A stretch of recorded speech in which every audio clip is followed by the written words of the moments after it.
Баршаңызға сәлем, сіздермен қайып берген жадыра.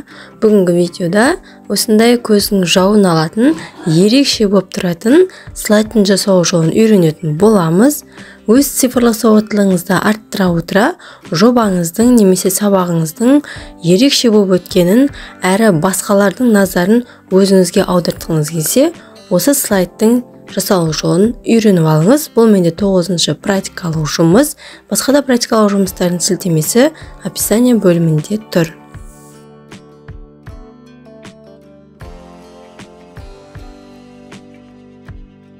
Ал енді жұмысымызға кірсек, ол үшін мышканың оң жағын басамыз. Осы ақ беттің үстінен формат фона деген таңдаймыз да. Мұнда сплошная заливка деген жерден бір кез келген түсті таңдаймыз.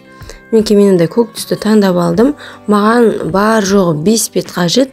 Барлық бетті де осы көк түске бояп шығатын боламын. Одан кейін вставка, оның ішіне фигура деген жерден осы видеодағы фигураны таңдап алып, shift кнопкасын басып отырып, мышканың көмегімен осы фигураны қойып аламыз.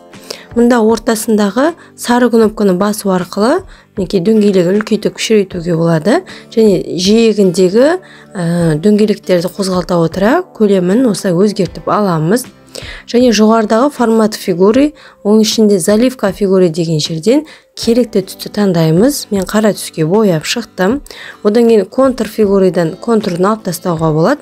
Және де эффекті деген жерден біз кез келген эффект бере аламыз. Подсветка береміз, сглаживание, рельеф. Енді түрлері өте көп. Тень беруге болады, отражение қоюға болады деген секілді көптеген өзгерістер жасауға болады. Одан соң вставка, оның ішіне фигуры деген жерден X фигурасын алып, мен осы ортаңғы бөлікке қоямын. Мұнда шетіндегі 4 дөңгелек және де сары болып тұрған дөңгелекті қозғалту арқылы фигураның кішкене өзгертуге болады. Заливка фигуры деген жерден ақ түсті таңдаймын. Кішкене эффект беруге болады, контурында өзгертуге болады. Қалаңызша өзгерістер жасай аласыз. Одан соң вставка, оның ішінде значки деген жерге баратын болсақ, біз көптеген тақырыптарға сай значоктар таба аламыз. Бірақ бұл үшін интернет қажет. Менде дәл осы уақытта интернет қосылмағандықтан көрсете алмай тұрмын. Басқа слайдта бұрын сонда пайдаланған значоктарды алып, осы жерге копировать ставить ететін боламын. Негізінен түрлі салаға қатысты значоктарды таба аласыздар. Бірақ ол үшін 2019 және 2021 жылғы PowerPoint-тың версиясы қажет болады. Неге маған осы төртеуі де жеткілікті. Осыны копировать етіп, жаңа слайдымызға вставить етемін. Мен барлық значоктардың түсін үстінен бір рет шертемін де значокта. Формат графического элемента деген жерден заливка рисунка деген жерге апарып, қалаған түске өзгертемін. Мен барлығын түсін бірде ақ қылып, төртеуін 4 шетке қойып шығатын боламын. Дәл осы тұста баршаңызды менің каналыма тіркеле кетуге шақырамын. Себебі осындай пайдалы ақпараттарды әлі де көптеп шығаратын боламын. Мінекей значоктарды реттеп шықтым. Енді вставка, оның ішіне фигуры деген жерден дөңгелек фигураны таңдаймын. Shift-ті басып отырып, мышканың сол жағын басып, осы фигураны қойып алсаңыздар, ровно болып шығатын болады. Формат фигуры деген жерден заливка фигуры таңдап, мен сары түске бояймын.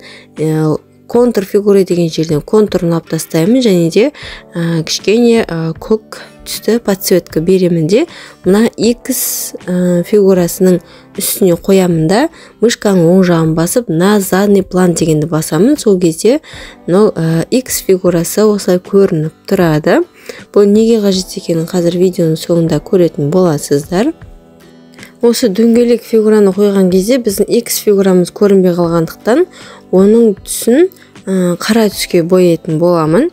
Енді біз осының жанына жазу жазамыз. Вставка, оның ішінде Word Art дегенге апарып, мен мұндай мысал ретінде бұл жобаның атауы деп жай ғана жазып кетемін. Осы видеода көрсеткендей жазудың шрифтін қалай әдемі етуді үйренгіңіз келсе, онда описание бөлімінде тұрған менің видеомның сілтемесін басып көріп алсаңыз болады. Үлкейтіп қарағандағы көрініс осындай. Енді екінші слайд бетіне өтеміз де вставка, оның ішіне надпись дегенге барып, керекті мәтінді жазатын боламын.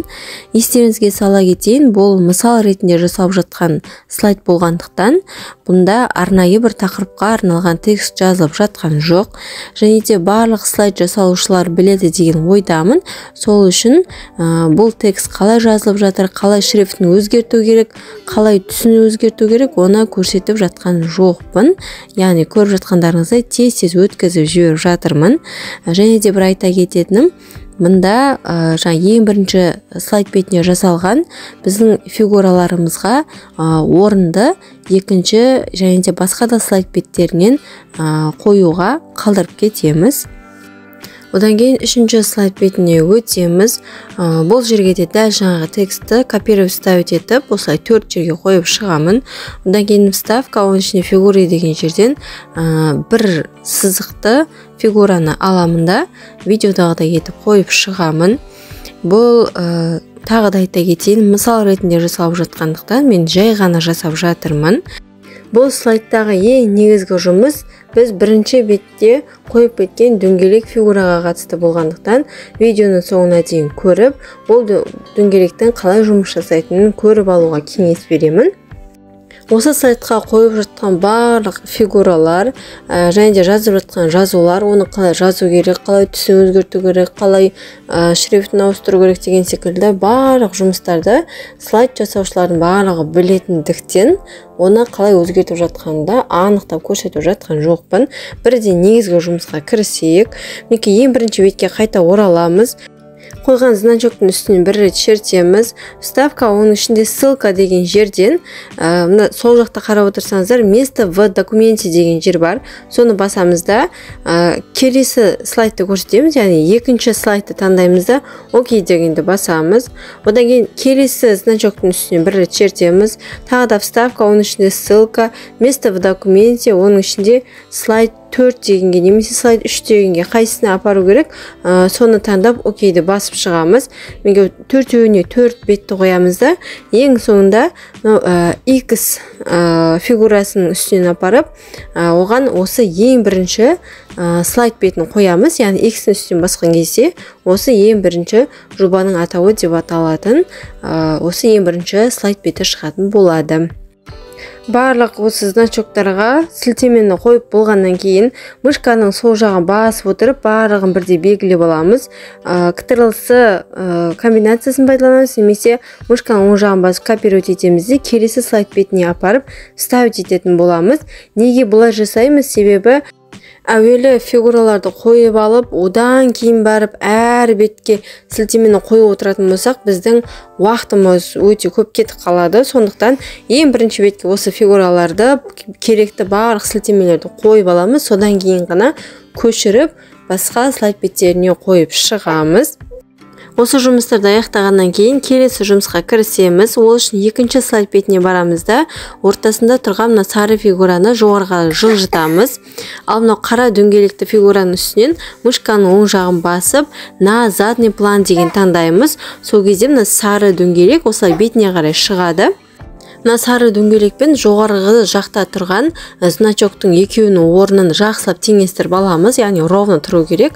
Одан кейін осы значоктың үстінен бір рет шертіп, формат фигуры, заливка, рисунка деген жерден осы значоктың түсін мен мысалы көк түске бояп алдым. Сіздер осындай көрінетіндей бір түске бояп алсаңыздар, яғни осы слайд ашылған кезде осы сары фигура осы значокқа қарай жылжиды да, мына біздің значогымыздың размері кішкене үлкейіп, оның түсі көк түске қарай ауысады.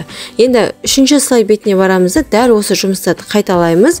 Мінекей сары фигураны оңға қарай жылжытамыз, қара фигураны на задний план деп артқа қарай шығарамыз. Келесі значокты кішкене размерін үлкейтіп, оның да түсін дәл жаңағыдай көк түске бояп аламыз. Осылай барлық беттерге өзгеріс жасағаннан кейін біздің жұмысымыз аяқталады. Мінекей жасау жолы көріп тұрғандарыңыздай өте оңай. Егер де видео сіздерге ұнаған болса, міндетті түрде лайк басып, комментарий жазу арқылы білдіре кетіңіздер. Және де каналыма тіркеліп, видеоны достарыңызбен бөлісуді де ұмытпаңыздар.